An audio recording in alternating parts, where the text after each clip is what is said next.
Wanti jedhanus akkitti jedhanus nama dhiba. Afaan nama qaba. Waan jechaa nama wallaalchisa.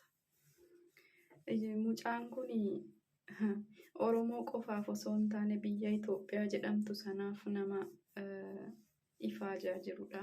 Garuu sababni kun irra ga'eef sababuma Oromummaa isaati.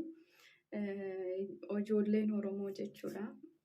Diinni akka inni itti beekaa keenya nu jalatti adamsu hubadha. Kanumarraayyuu hin hubattu jedheetaniin yaada.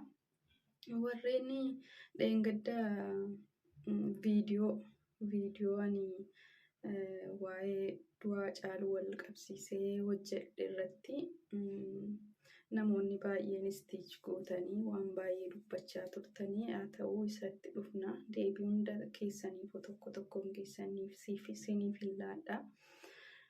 Obboleessa keenya kanaan Rabbi ariifatee si haa fayyisu. Madaan inni qaqqabate madaan Rabbi fayyise godaannisa hin qabu waan ta'eef Waaqni jiraataan ariifatee si haa fayyisu jedhaati. Musliimni, Kiristaanni amantaa qabdanuun Waaqayyoon kadhadhaa fi du'ee akka inni diina garaa hin ciibsine nu jalaa lubbuudhaan darbee diina akka garaa hin qabbaneessine akka lubbuudhaan illee lafarra nuu jiraatu Waaqayyo akka isa fayyisu hundumti keessanuu amantaa qabdanuuf afaan beeytanuun bo'aa fiitii jilgeenfadhaatii kadhadhaafi. Inni biraan nuti walirratti qabsoofnaa. Diinni garuu kunoo nurratti qabsaa'ee eessaaniin akkamittiin Oromoo kana boossisa? Maaliyoon godheen Oromoo kana boossisa? Yeroo hunda diinni imimmaan keenya arguudhaaf ganama galgalaaf ganama carraaqaa jira.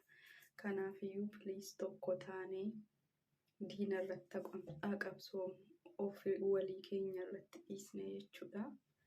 Galatoomaa obboleessa koo Waaqayyo si haa fayyisu. Wanni nuuf dhagaa ta'e isaaf Waaqayyoof dhadhaadha. Wanni hundumtuu hin danda'amaa fi inni bakka dhibee keetii madaa kee inni qaqqabatee siif haa fayyisuu siin jedha. Galatoomaa hundi keessanuu isinin jaalladha.